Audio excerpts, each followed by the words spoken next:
Hello, ladies and gentlemen. My name is VTech. I'm here with Nate Can Create. Is that your official YouTube name, by the way? Mm-hmm. Nice. Cole, I don't think you do YouTube. What was it, Stoner Gaming or something? You live stream some Get stuff. stoned gaming. Yeah. No, We have K-rated gaming also here today, but we're not talking about gaming. We're talking We're not about talking about WCW either. yeah. So don't get confused for that. We're talking about total nonstop action Impact Wrestling. It's much more fun when you say it all together. So let's just jump right in here. Of course, 24 hours ago, we've learned that Dixie Carter's resignation has led to her new role.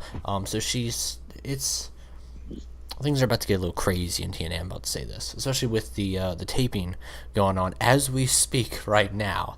And the big bombshell of this is going to be Jeff Jarrett, where the company looks to be making a 180. Where I'm 50-50 on this, all right? Like, I liked the direction TNA was going, and to see Jeff Jarrett back is a thumbs up because I'm a Jeff Jarrett guy, clearly. But at the same time, how's this going to impact the Hardys, you know what I mean? How's this going to impact pay-per-views, you know? How's this going to impact a lot of things? So let me just read a quick article. We'll bounce back with you guys real quick. Then we'll read the next article with Jeff Jarrett. And then we'll bounce back, do a quick recap, and we'll just take it from there. How you guys feel about that? Like I said, Jeff Jarrett, big fan of his. It's very notable that you're a big fan of his as well.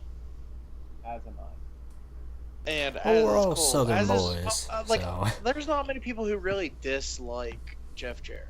Yeah. I mean, Well, except for Okay, Vince, that's probably, fair. but Okay, I'm saying outside the wrestling business. yeah. So let me read this quick article real quick. This is by the Wrestle Zone. Of course, has been reported by PW Insider, for Love Mania, all those wrestling places out there, dirt sheets, you name them. Anthem Sports Entertainment formally announced today that they've entered into an agreement to acquire majority shares and control of TNA Impact Wrestling. That blows my mind that Dixie would even let that happen.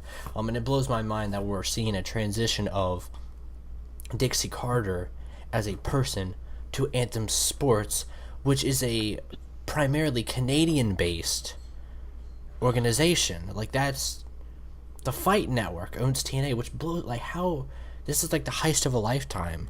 We went from Uncle Billy can't wait to see Curtis. back to Aunt Dixie. You know, we went from Uncle Billy, who would get us cool presents and, like, hang out and smoke pot with everybody. Didn't really do that, but I'm just saying. And then you went from Aunt Dixie, who, like, got you, you know, those really crappy sweatshirts at Christmas.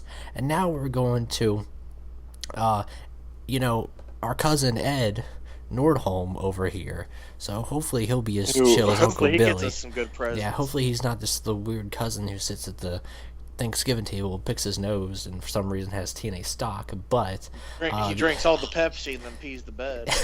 the announcement also mentions Dixie Carter will now serve as the advisory board for Fight Media Group after stepping down from her previous position as chairman of Impact Ventures, and she will retain a minority equity stake in TNA. She is taking the lower end of this, which is mind-blowing. Anthem also gave this official statement, by the way, which is very long, has a lot of stuff for it. But one I can just compress for you real quick is Anthem Sports Entertainment Corporations of Toronto, Canada, even though TNA is going on in Orlando, Florida, much different areas, by the way, the South and Canada, a whole different country. Today has announced that it has entered into a definitive agreement to acquire majority interest in TNA Impact Wrestling, has formed the Anthem Wrestling Exhibitions LLC. So that's the thing that, like, really... Do we see the Impact Zone moving north of the border? That's what I'm wondering also. I don't think so. I'm going to say that. I don't think so for now. But it could be a possibility. There's a lot of good local talent up there. They could get this kid. His name's Kurt Hendrick. Yeah. If Kurt Hendrick ends up on TNA television, well, it's weird because they're talking about this whole Anthem Wrestling Exhibitions. But to continue, Anthem also owns the Fight Network, clearly. Love the Fight Network. You guys are doing great. It has the a lot world's of different premier companies on there. 24/7 multi-platform channel dedicated to complete coverage of combat sports, which is Impact's wrestling exclusive broadcast partner in Canada and worldwide digital partner. So I want to know how's this going to impact pop television, you know what I mean? So, we are thrilled to have acquired TNA Impact Wrestling, says your favorite cousin Ed Nordholm, Executive Vice President of Anthem Sports Entertainment Corporations, the parent of Fight Network. As we grow Anthem's linear, digital, and mobile platforms globally, top-tier content with global appeal is key to the success, and this acquisition is a perfect strategic addition to our portfolio. Impact has been a dominant wrestling brand around the world for more than a decade, and we are confident that Anthem can leverage its assets and strategic partnerships to take Impact Wrestling to even greater heights. So I don't think it's one of those let's try to fight Vince type of deals. I think it's one of those things where it's like, hey, let's try to get TNA. You know, it's going really well in terms of how it's being viewed. Let's see if we can make it bigger. And they close with this real quick. Anthem has been a great partner for many years, says your favorite Aunt Dixie Carter, who got you a sweatshirt for Christmas. We have worked hard to find the right company who would acquire TNA. I can't speak like that. Use a strategic influence and have a long-term commitment to the brand. TNA's incredible fans, thank you, talent, and staff deserve to see the brand continue to thrive after 15-plus years of incredible growth. I'm excited to move to a new position and work with Anthem on their global strategic plan, and I am confident TNA Impact Wrestling is going to be a huge part of their success. Mrs. Carter will remain a minority equity stakeholder. So that's boom. 5%. There goes your mind. All right, Anthem Sports now owns TNA, in the words of Vincent Kinnick, man to WCW. But what do you guys think about this? Just start shooting out there, just free firing, because it's a lot to take in. You know what I mean? Like this happened yesterday.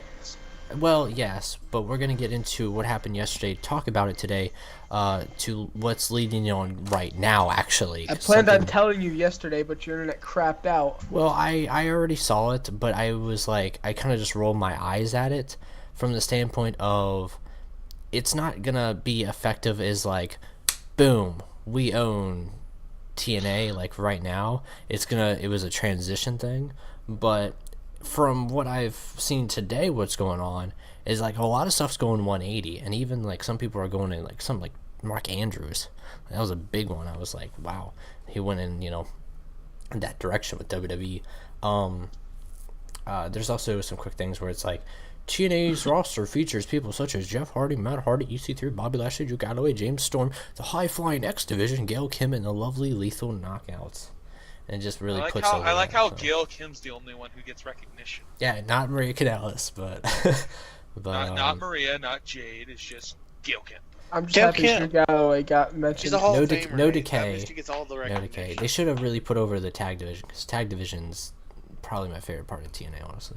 I love the X Division, but tag division is just phenomenal. So like, is the Hardys? No, I like Decay. I love Death Council. But when we didn't lose the Tribunal, I love them. Snow and Shira is actually great. I'm not big on the new Bromians concept, but you know, this is pretty big. So let me read off something real quick to you, and then we'll just jump around. So, and Jeff Jarrett confirms he is returning to total nonstop action. And then he continues putting over GFW a little bit. So, it is noted that Jeff Jarrett and Karen Jarrett are backstage at the moment for the TNA tapings, as well as the press conference to the roster by cousin, as I call him, Ed Nordholm. So, it is also said that Dirty Dutch Mantel, a.k.a., formerly known as, whatever you want to call him, Zeb Coulter, is returning to TNA as creative consultant.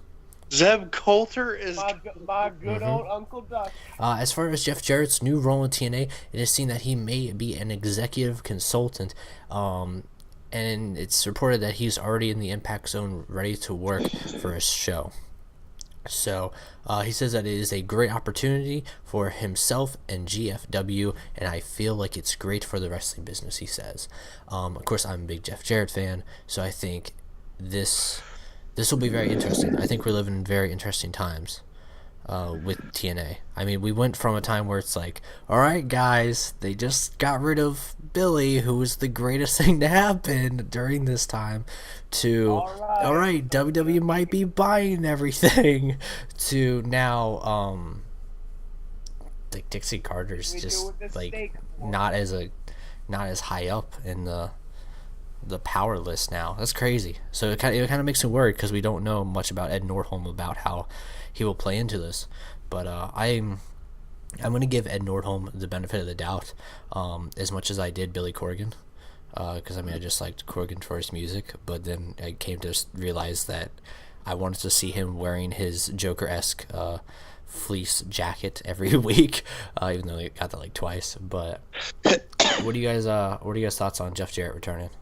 You think it's a good move, bad move? It's gonna take time away. If he's returning at all, he needs to be there because right now they lack. And as I had this conversation with you yesterday, I believe, Tech, you need to have an on-screen authority figure. You need to. At the end of the day, like, it's what makes the wrestling business go. Yes, and that's the big thing, is that we do not have one in TNA at the moment. We had Billy Corgan, and now we had Aiden O'Shea saying, I'm going to take you to the boss. So it makes you wonder, like, are they going to transition this into the new boss is Jeff Jarrett, who replaced Corgan?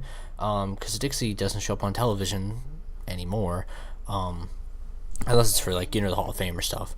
But I don't see Ed Nordholm on television. I don't see him participating there. I think he'll be behind the scenes type of deal, but it would be interesting to see if he would take that opportunity to be a personality. But what are you guys thinking?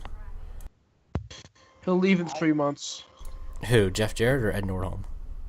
Yes. I don't think Jeff Jarrett will last that long, sadly. I think because he's still very determined on GFW. However, I do believe Ed Nordholm and this Anthem thing will probably last a little bit.